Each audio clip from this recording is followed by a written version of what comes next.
नहीं आ रही होगी तो कोई बात नहीं, मैं एग्जाम्पल दूसरा करवा देती हूँ।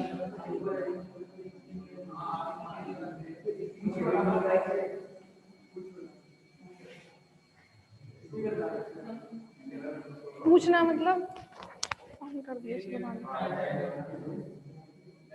हाँ हाँ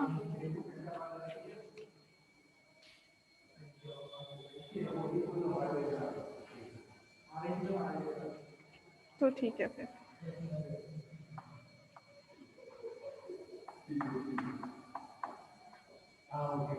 5 plus neutron plus lambda 0 plus x, ठीक है। तो ये आपको दिया गया है, फाइंड आउट, चुप हो जाओ, find out possible particle X in the following elementary particle reaction, ठीक है। तो बताओ अब आप एक्स पार्टिकल फाइंड आउट करना है, तुम लोग ही बताओगे, मैं वही लिखूंगी। अब देखते हैं क्या करें। +1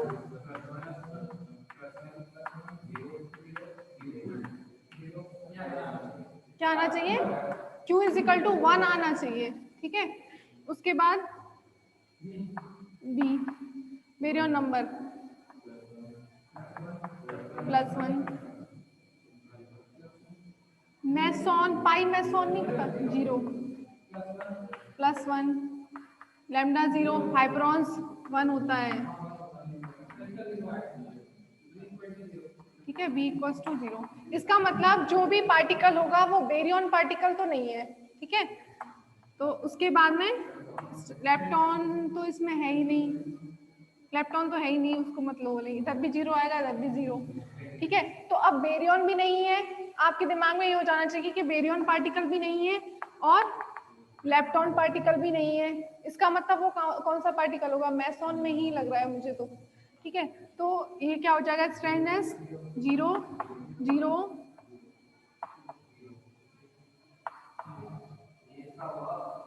-1, ठीक है। तो स्ट्रेंथनेस कितना आना चाहिए, +1।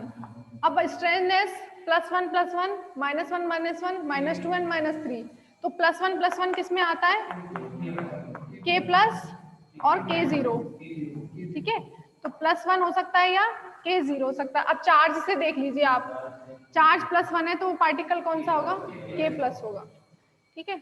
तो यहाँ से ही आपको पता चल रहा है कि वो क्या निकाला मैंने, स्ट्रेंथनेस कहाँ से है। तो यदि स्ट्रेंथनेस +1 है तो वो पार्टिकल कौन कौन से होंगे, K मेसॉन में ये होंगे, here charge Q = +1, then particle will B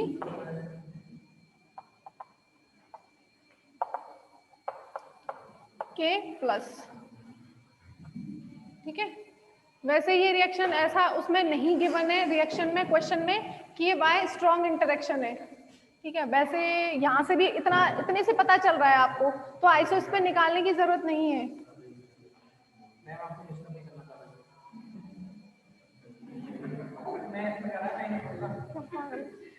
तो ये पार्टिकल हो जाएगा K+,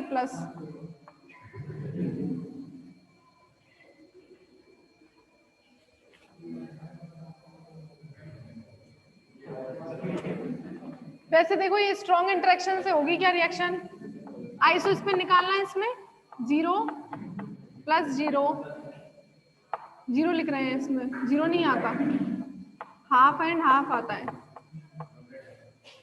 और +1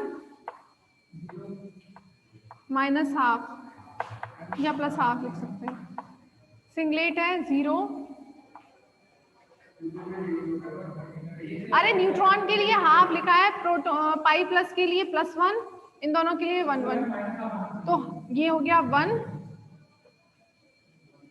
1 और 3/2 3/2 -½ होगा तब 1 आएगा। और K+ के लिए आपको पता है, अब तो पता चल गया ना कि K+ पार्टिकल है, तो K+ के लिए कितना होता है, ½ होता है। अरे आई निकाल रहे हैं, आई निकाल रहे हैं ना, तो आइसोस्पिन यहाँ पर कंजर्व नहीं हो रही है, तो ये रिएक्शन बाय स्ट्रॉन्ग इंटरेक्शन नहीं है, ठीक है। पर क्वेश्चन में ऐसा दिया नहीं था तुम्हें कि ये रिएक्शन स्ट्रॉन्ग इंटरेक्शन से है, तो आप एक्स को फाइंड आउट कीजिए। तो ये वीक हो जाएगी। हाँ, अलाउड है एंड वीक। नहीं नहीं नहीं नहीं नहीं, देखो यहाँ पर स्ट्रेंथनेस कंजर्व नहीं है। डेल्टा एस निकालेंगे ना आप, तो कितना आ रहा है डेल्टा एस? -1 आएगा। एक सेकेंड रुको, एक इम्पॉर्टेंट,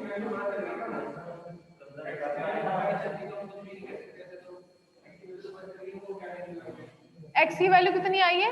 +1 आई है। हाँ हाँ, तो यहाँ पर डेल्टा एस कंजर्व हो रहा है ना।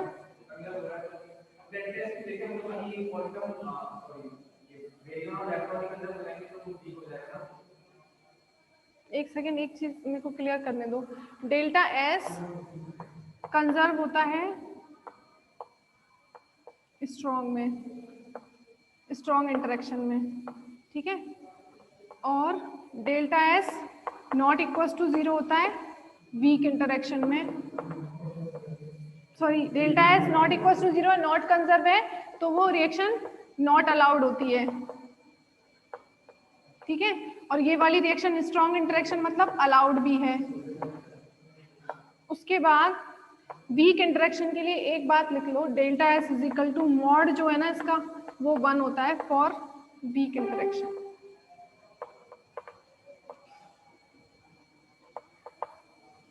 ये लिख लो आप।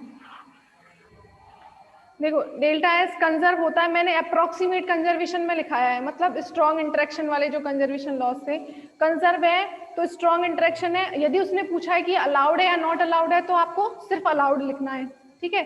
स्ट्रॉन्ग के लिए बाकी चीजें भी निकालनी है, आई और I3 भी निकालना है, वो भी कंजर्व होना चाहिए। Delta S not equal to 0 आ जाता है, तो उस केस में वो रिएक्शन नॉट अलाउड होगी, ठीक है।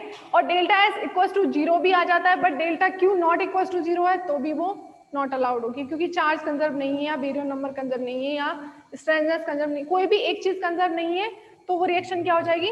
Not allowed.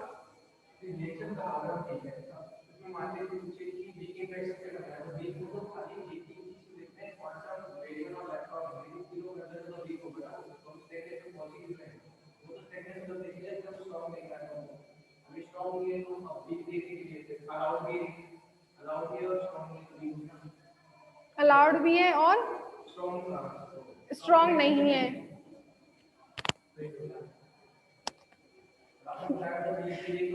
वीक के लिए स्ट्रेंथ, अब यहाँ पर देखना स्ट्रेंथ कितना आ रहा है? -1 और +1, टोटल कंजर्व हो रहा है।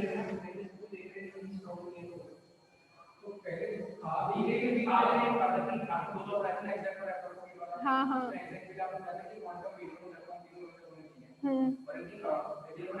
तीनों कंजर्व हो रहे हैं, तो वीक हो गया ना। ये तीनों कंजर्व हो रहे हैं ना ऊपर से, तो ये वीक हो गया। यदि उसने पूछा है कि ये वीक है या स्ट्रॉन्ग है, तो ठीक है, तो वीक लिख देना। उसके बाद में यदि उसने पूछा है कि ये बाय स्ट्रॉन्ग इंटरेक्शन है, तो बाकी चीजें और निकाल देना। यदि वो कंजर्व आती है तो वो लिख देना। अच्छा, ये पूछ रहे हो क्या? अलाउड नॉट अलाउड पूछा है, तो स्ट्रेंथनेस निकालना जरूरी है, ठीक है। उसके बाद स्ट्रॉन्ग में फिर आइसो स्पिन भी होना चाहिए। यदि ये कंजर्व हो भी जाता है, तो आइसो नहीं भी यदि नहीं होता है, तो वो स्ट्रॉन्ग तो होगा ही नहीं। और यदि हो जाता है, तो आइसो स्पिन भी कंजर्व होना चाहिए स्ट्रॉन्ग के लिए, तो ठीक है। पहले अलाउड चेक कर लो, फिर उसके बाद तुम स्ट्रॉन्ग पूरा निकाल लो। आप तो आइसो स्पिन नहीं आ रहा है, तो ऑफकोर्स वो स्ट्रॉन्ग तो नहीं होगा, ठीक है। बट बाकी की ऊपर सभी चीजें आ रही हैं, तो वीक लिख देना उसको। और या फिर अलाउड नॉट अलाउड पूछा है, तो वो यहाँ तक में अलाउड तो हो ही जाएगा, ठीक है। ज्यादा ही कंफ्यूज कर दिया अपने आप को, मुझे भी।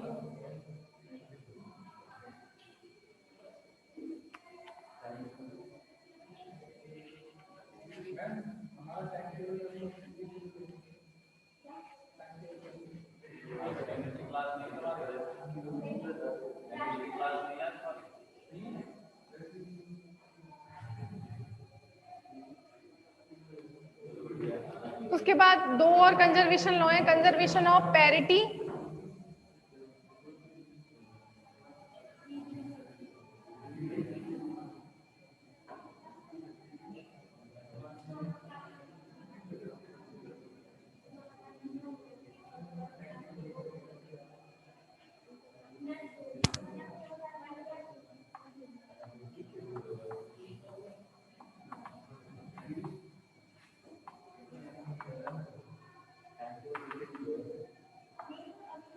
Conservation of parity.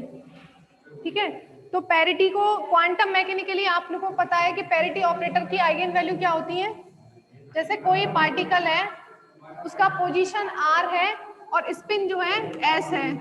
ठीक है, तो जब इस पर आप पैरिटी ऑपरेटर को ऑपरेट करेंगे, इस जिस पार्टिकल के लिए पोजीशन r है, स्पिन s है, उस एलिमेंट्री पार्टिकल का वेव फंक्शन हो गया ये, उस पर क्या होगा, plus minus psi R S.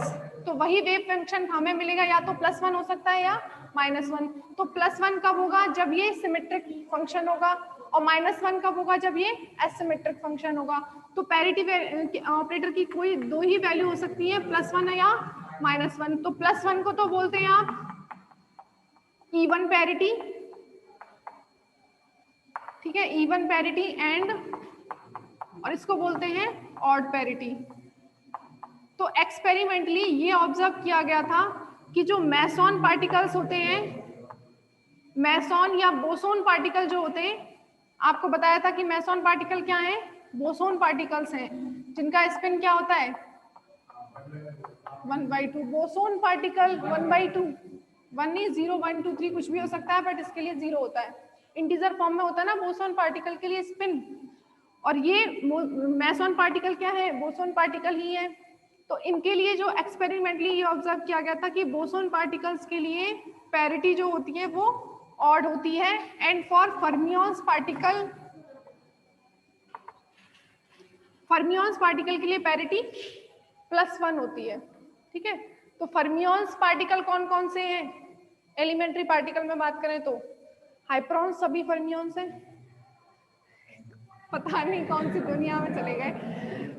सारे बेरियंस जो हैं, जिसमें बेरियन को मैंने डिवाइड किया था न्यूक्लियन एंड हाइप्रॉन्स में।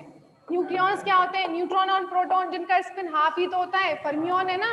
और हाइप्रॉन्स भी लैम्डा सिग्मा जाई ओमेगा सभी क्या है, बेरियन है, और सभी बेरियन क्या है, फर्मियंस है। On the basis off spin जब मैंने इनको डिवाइड किया था, on the basis of interaction किस में डिवाइड किया था, लेप्टॉन्स एंड, इसलिए हंस रही हूँ कि तुम लोगों की कुछ भी पल्ले नहीं पड़ रहा, क्योंकि पढ़ते नहीं है ना, क्लास में ही पढ़ते हैं आके। ठीक है, तो सभी फर्मियंस के लिए पैरिटी इवन और ये ऑड। देखो वैसे ये पैरिटी ऑफ कंजर्वेशन मैंने अप्रोक्सीमेट कंजर्वेशन लॉज में लिखवाया था, आइसोस्पिन, स्ट्रेननेस और पैरिटी भी था उसमें। ठीक है, बट रिएक्शन जब आती है तो रिएक्शन में इसको निकालने की जरूरत नहीं है। ठीक है, निकालने की जरूरत नहीं है, पर पढ़ लो, जैसे पैरिटी कंजर्वेशन ये होता है, और उसमें जरूरत नहीं है। ठीक है,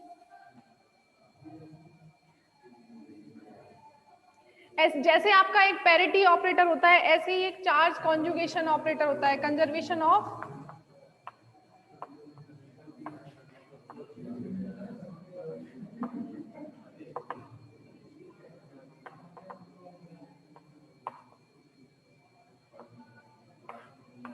ठीक है, जैसे आपका पैरिटी ऑपरेटर होता है, वैसे ही क्या होता है चार्ज कॉन्जुगेशन, इसको बोल सकते हैं charge conservation of charge conjugation operator. इसको आप रिप्रेजेंट करते हैं सी कैप से।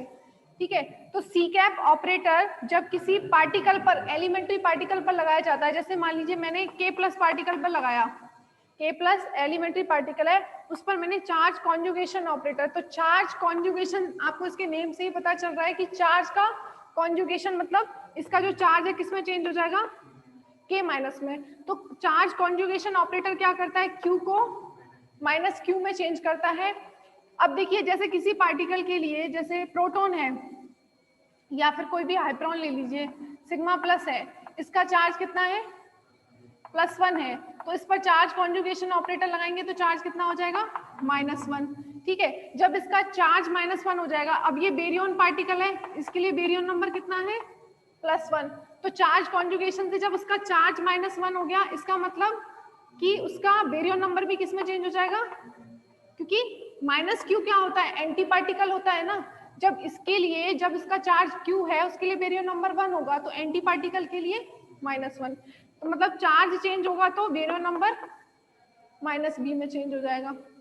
B क्या है, बेरियन क्वांटम नंबर है ना, तो Q से वो -Q में चेंज हो रहा है बाय चार्ज कॉन्जुगेशन ऑपरेटर, यानी कि पार्टिकल से वो किस में चेंज होगा, एंटी पार्टिकल में। तो उस पार्टिकल का बेरियन नंबर क्या हो जाएगा, माइनस बी। इसी तरीके से लेप्टॉन नंबर क्या हो जाएगा, माइनस एल, यदि वो लेप्टॉन पार्टिकल है।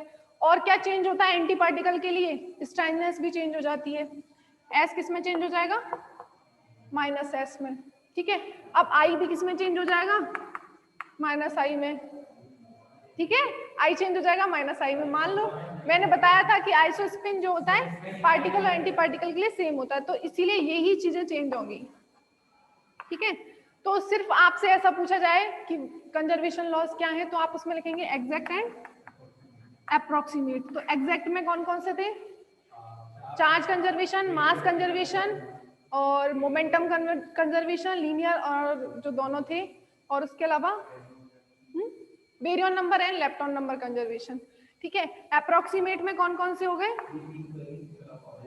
I3, S conservation of parity, charge conservation of charge conservation. तो इस तरीके से यदि डेफिनेशन पूछता है तो ये सब डेफिनेशन तो आपको सबकी लिखनी है। तो क्वेश्चन ऐसे भी पूछ सकता है, एक थ्योरेटिकल आ जाएगा, एक रिएक्शन वाला आ जाएगा। तो यदि आपको रिएक्शंस में कुछ समझ में ना आ रहा हो तो थ्योरेटिकल वाला कर सकते हैं, ठीक है।